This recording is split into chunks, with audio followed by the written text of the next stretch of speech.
ഏറ്റവും പ്രിയപ്പെട്ട ശ്രീരാജൻ ഈ വേദിയെ സമ്പന്നമാക്കുന്ന വിശിഷ്ട വ്യക്തിത്വങ്ങൾക്കും ഈ ചടങ്ങിൽ സംബന്ധിച്ചുകൊണ്ടിരിക്കുന്ന സജീവമായി ബന്ധപ്പെട്ടിരിക്കുന്ന ഓരോരുത്തർക്കും എൻ്റെ ഏറ്റവും കൃത്യമായ സാന്ധ്യ നമസ്കാരം. വിച്ചു തിരുമല എന്ന അനുഗ്രഹീതനായ എഴുത്തുകാരൻ, അദ്ദേഹം കവിയാണ്, ഗാനരചയിതാവാണ്, നാടകകൃത്താണ്, തിരക്കഥാകൃത്താണ്, ഗായകനാണ്. അദ്ദേഹത്തെ അനുസ്മരിക്കുന്ന ചൈതന്യപൂർണമായ ചടങ്ങാണിത്. നമ്മുടെ ഗാനശാഖയിലെ മഹാരഥന്മാർ ആയ വയലാറും പി ഭാസ്കരനും പോയിനിയും തുടർന്ന് വന്ന ശ്രീകുമാരൻ തമ്പിയും യൂസഫ് ഗച്ചിയും ഒക്കെയുള്ള സമ്പന്നമായ സമ്പുഷ്ടമായ ഗാനശാഖയിൽ സ്വന്തമായ പതാക ഉയർത്തിയ വ്യക്തിപ്രഭാവമാണ് വിച്ചു തിരുമല. പക്ഷേ അദ്ദേഹം കവിയായിരുന്നു എന്ന ചോദ്യം പലരും ഉയർത്തുന്നത്. ഈ പറഞ്ഞവരെല്ലാം കാവ്യമന്ഥാവിലൂടെ തങ്ങളുടെ സാന്നിധ്യം ഉറപ്പിക്കാൻ കഴിഞ്ഞവരും അതിനെ ശ്രമിച്ചു വരുന്നു. വിച്ചു തിരുമലയെ കുറിച്ചുള്ള അനുസ്മരണങ്ങളിൽ അദ്ദേഹത്തിന്റെ ഗാനങ്ങളെ കുറിച്ച് എല്ലാവരും പറയും.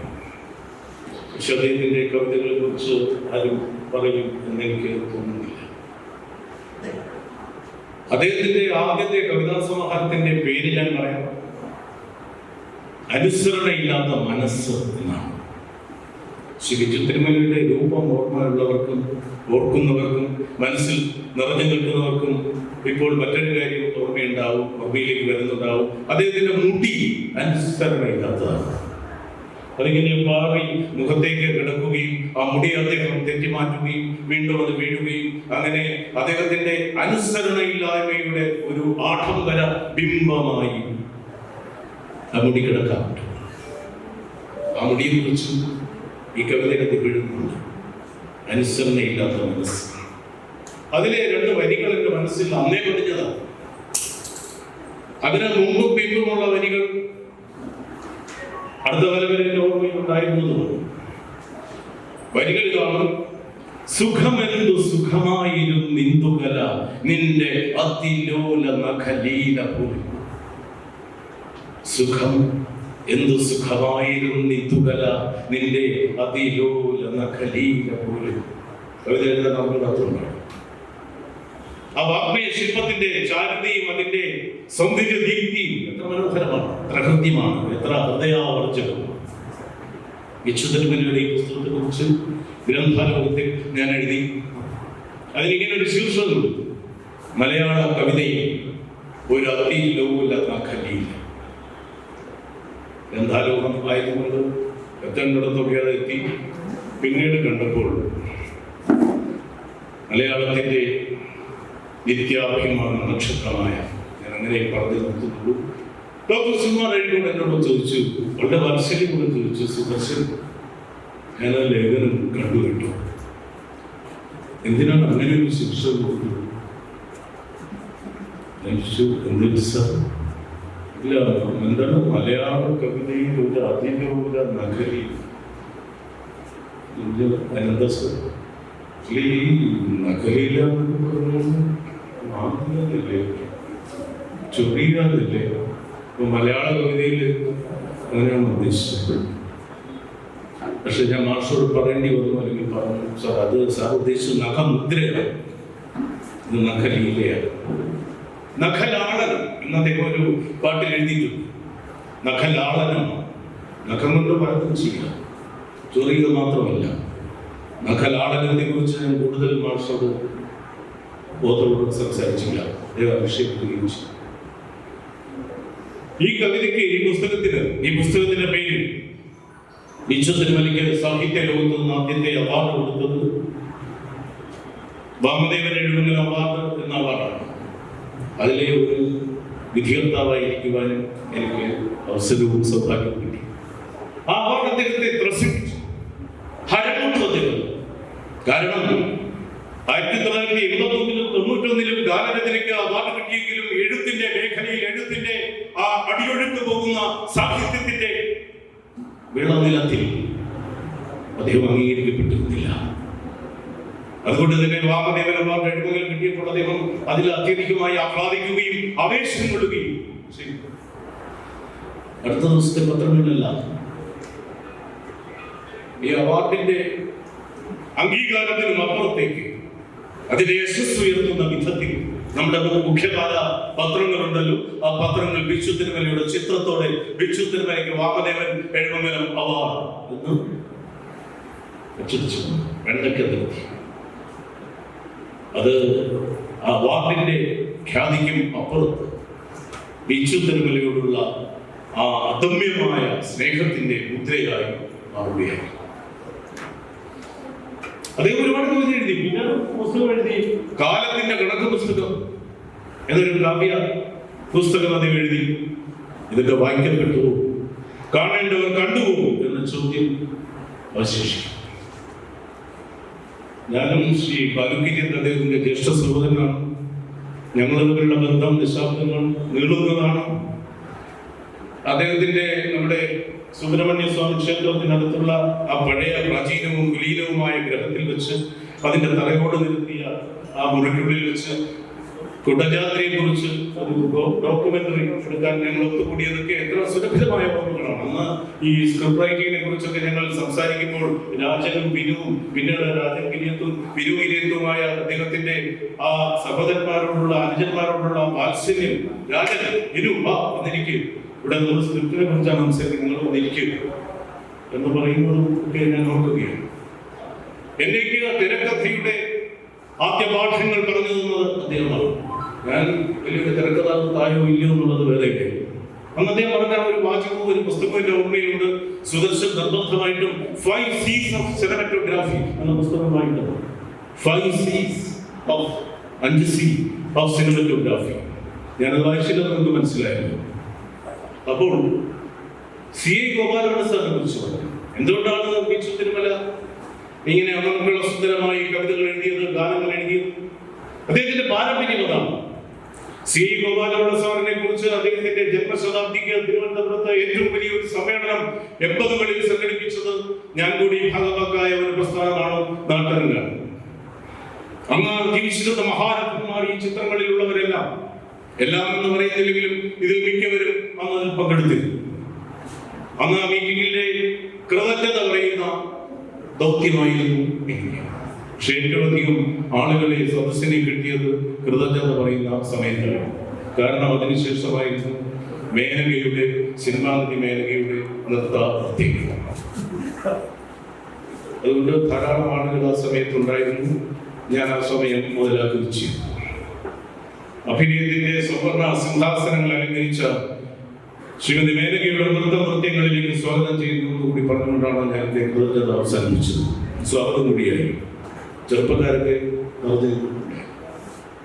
ശ്രീ ബിച്ചു തിരുമല, അതുപോലെ ശ്രീ ബാലുക്കിരി, ശ്രീ ദർശൻ രാമൻ, വിനു കിരിയൻ, രാജൻ കിരിയൻ, ഇങ്ങനെ നമ്മുടെ ചലച്ചിത്ര സാഹിത്യ ഒക്കെ മണ്ഡലങ്ങളിൽ നക്ഷത്രോജ്വലമായി പ്രകാശിച്ചുകൊണ്ടിരിക്കുന്നവരൊക്കെ ഈ വിധത്തിൽ പ്രശോഭിതരാകാൻ കാരണം ഭാഷയുടെ ഗിരിശൃംഗങ്ങളിൽ നിന്ന് ഒഴുകിയെത്തുന്ന പാരമ്പര്യത്തിന്റെ അമർഗള സുന്ദരമായ പ്രവാഹം തന്നെയാണ്. അതുകൊണ്ട് എനിക്ക് ഈ ഹാളിന്റെ ഭാരവാഹികളോട് ഒരു അഭ്യർത്ഥനയാണോ അല്ലെങ്കിൽ അപേക്ഷയാണോ, എന്തു പേരിട്ട് വിളിച്ചാലും എനിക്ക് സമർപ്പിക്കാനുള്ളത് ഇത്രയും മഹാരഥന്മാരെ പഠിപ്പിച്ച ശ്രീ C.A. ഗോപാലകൃഷ്ണ സാർ എന്ന് പറയുന്ന മഹാ ആചാര്യന്റെ ചിത്രം ഇവിടെ എവിടെയെങ്കിലും വയ്ക്കേണ്ടതാണ്.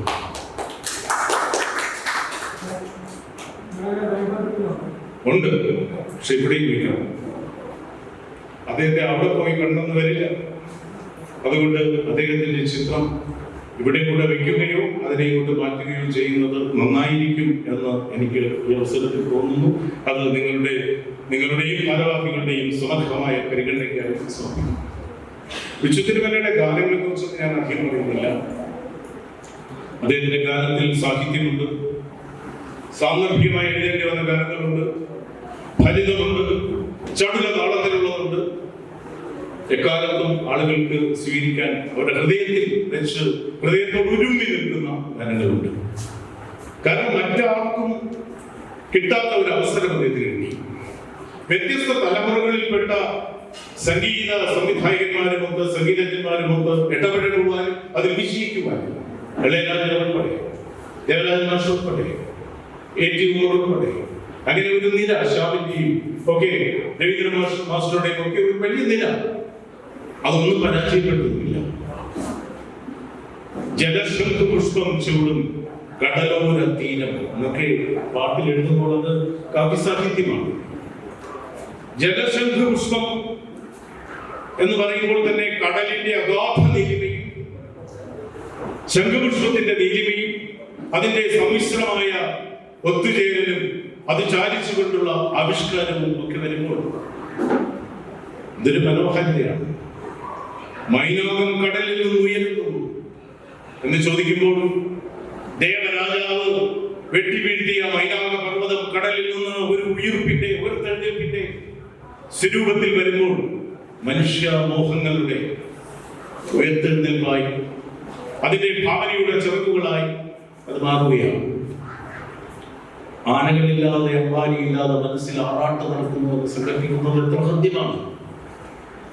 അദ്ദേഹത്തിന്റെ ഓണപ്പാട്ടുകൾ, മാമാങ്കം പലവരും കൊണ്ടാടി എന്നൊക്കെ പറയുന്ന ഓണപ്പാട്ടുകൾ.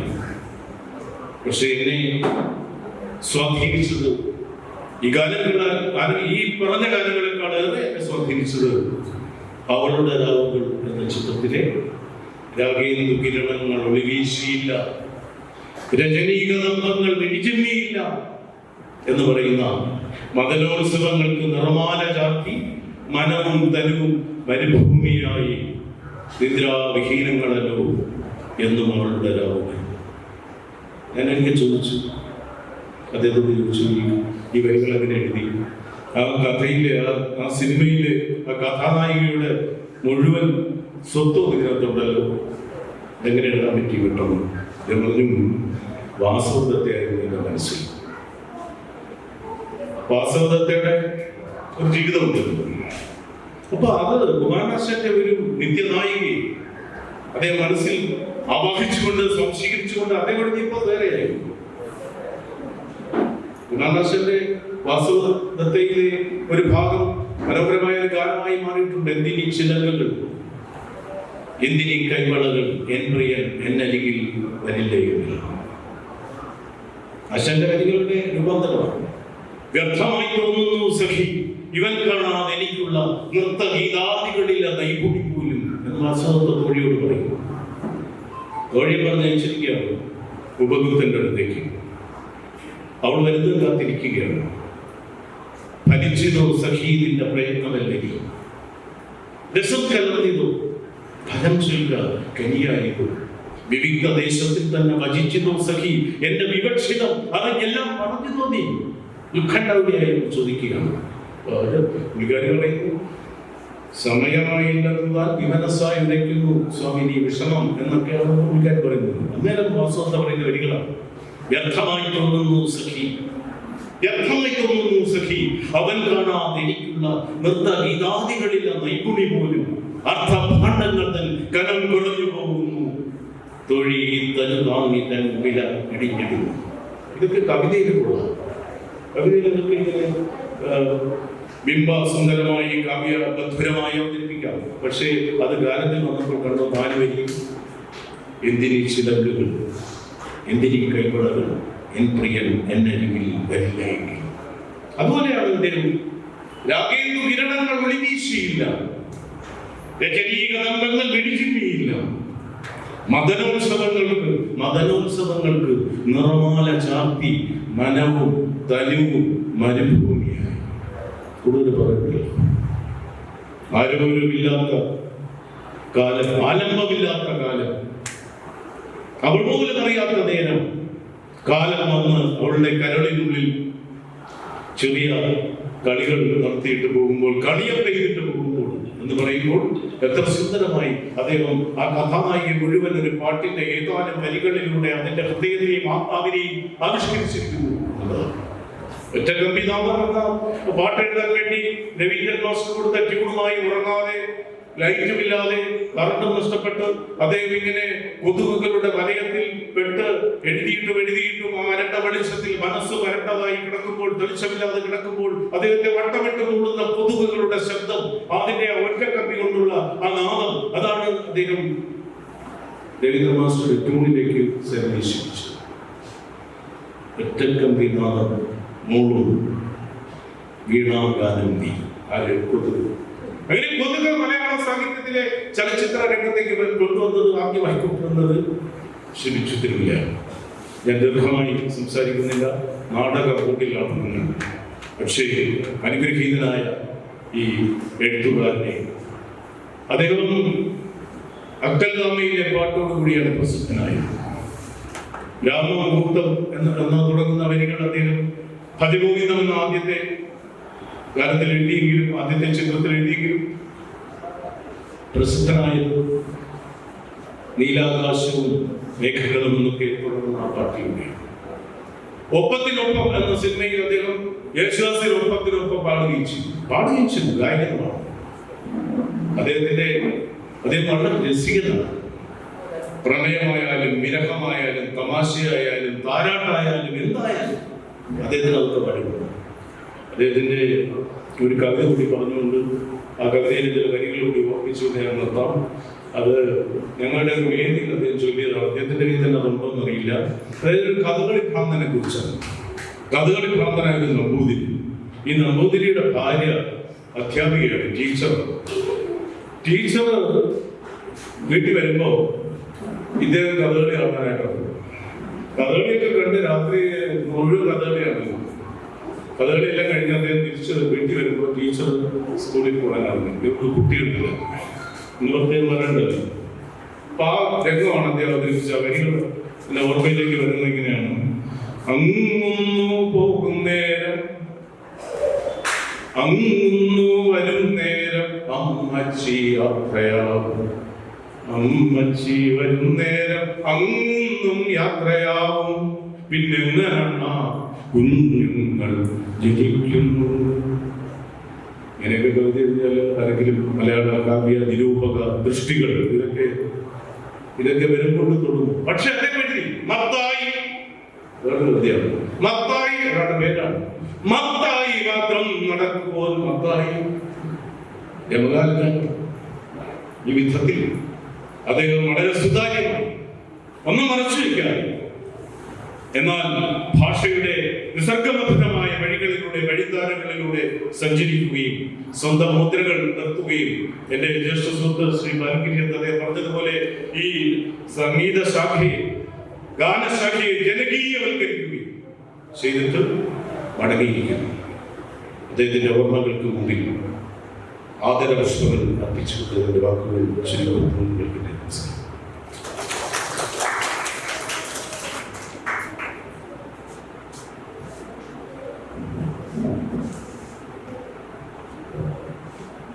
പ്രഭാഷണം ബിച്ചു തിരുമലയും മലയാള ഗാനശാഖയും എന്നുള്ള പ്രഭാഷണമാണ് ശ്രീമതി എൻ ശ്രീലേഖ മാഡം, മുൻ ഗവൺമെന്റ് സെക്രട്ടറി.